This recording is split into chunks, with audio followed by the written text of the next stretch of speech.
Prince Harry's explosive interview with US chat show host James Corden has been revealed. He talks everything from leaving the royal family to the pressures of the British press and what Archie has for breakfast. And our royal editor, Camilla Tomaley, joins us right now. Good morning, Camilla. How are you? Morning, not bad, thank you. Both well? Yes, Very we're well, good. thank you, I mean, it's so interesting. I feel like James Corden has kind of stolen Oprah's thunder, don't you, Camilla? He totally's taken everything, and he's got all the gossip already. This is great. Well, bear in mind as well, guys, that Oprah special is mostly Meghan with a side order of Harry, whereas this was very much Harry's show, wasn't it, with a side order of Meghan. And in that clip, he joked and sent himself up about being royal, which was good fun. You know, Corden gave him some scones and tea on the top of the bus. But equally, it did get quite serious, and he did talk about him having left the royal family, and he very much wanted to insist that it wasn't really them leaving as much as them wanting to take a step back. And equally, as we have been accustomed to in recent weeks and months, he did have a pop at the British press saying that it was the scrutiny and the intense coverage that they were facing when they were in the UK that led to him having quite serious mental health problems. So Camilla, as someone that studies the rules, that works with the rules, that knows the rules, what's your take on what he said there? Well, I think it's an interesting rewriting of history, really. If you think back to the Megxit statement that they issued, that bombshell statement last January, where they said that they wanted to carve out a new progressive role and seek financial independence in America. So, yes, we know that they faced intense press scrutiny, but there was also a financial imperative for them to move to the US, and that was to make more money. And indeed, they've landed these Netflix deals. It was quite interesting that Harry actually references The Crown when he's on the top of the bus. And if you were a cynic, you might think, well, that's quite a convenient plug, considering you've just signed this multi-million-dollar deal with them. And I think when it comes to the press, OK, of course, there's fair comment, but he has a bit of a short memory if he forgets the fact that it was the British press that has covered all of his charitable work with the Royals, the Invictus Games and everything else. And equally, I suppose you could argue this is him giving his one side of the story. But when you're covering anything, any kind of separation of powers, and let's face it, we know that there was historic tensions building up between him and William. We know that the couple felt increasingly like they were working in a silo, and ultimately they left. And the British press covered that all very accurately. So on one hand, I guess you want to be given a completely sympathetic audience with the likes of James Corden or Oprah Winfrey. That's fair enough, but it only gives one side of the story. And equally, it is quite difficult to argue continually about press intrusion when you keep on doing these things that engender headlines. We wouldn't be speaking about them now were it not for the fact that he's got on the top of a bus with James Corden. And equally, when it comes to this Oprah interview, that's gonna then open another can of worms. Yeah, it's funny though. Sorry, Alison. So I was just going to say it's difficult though, because it's about what narrative you kind of want to steer it down, isn't it? And if he's steering the narrative, I'm sure when he goes into an interview with James Corden, he's thinking, this is what I want to go in the press, rather than, say, you know, journalists and photographers invading the narrative and changing the narrative. So I believe he wants to make the narrative what he wants to make it. Do you know what I mean?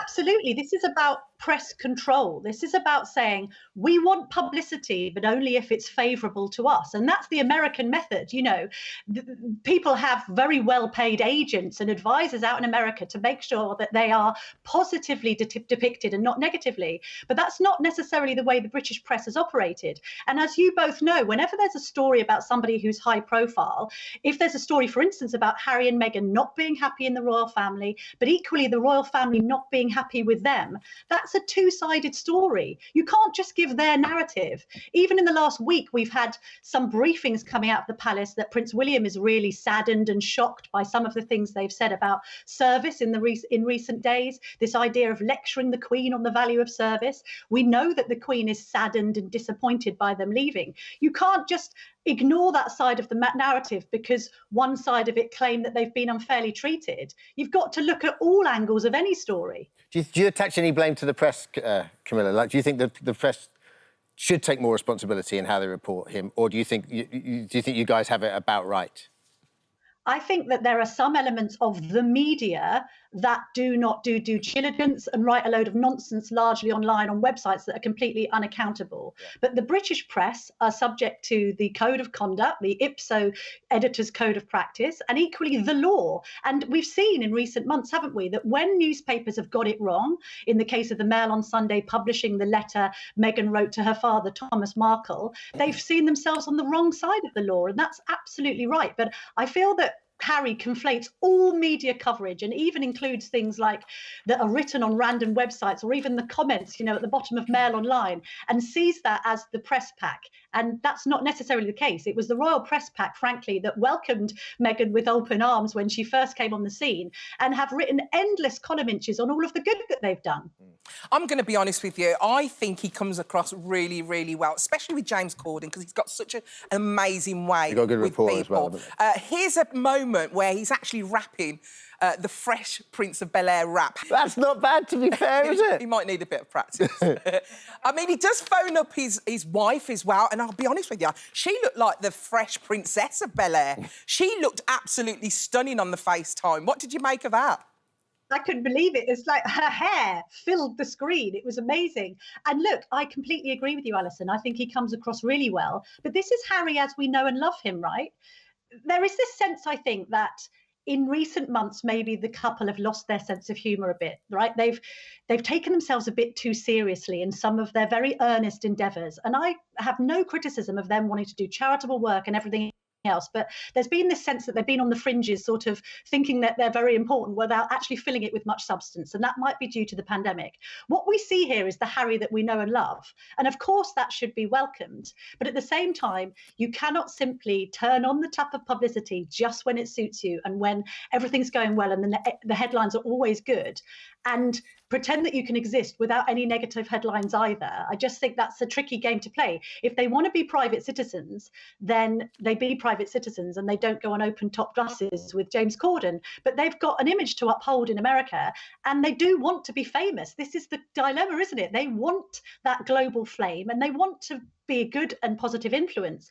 That means you have to go and do things like Corden and Oprah, which then invites criticisms. You're invading your own privacy. Yeah. So interesting. And yet we should never forget the mental health aspect here, which is we have to take on face value. He said he's moved there because he needs, the well-being, the mental health of him and his family. Listen, before we get into that, I just want to touch on the Queen.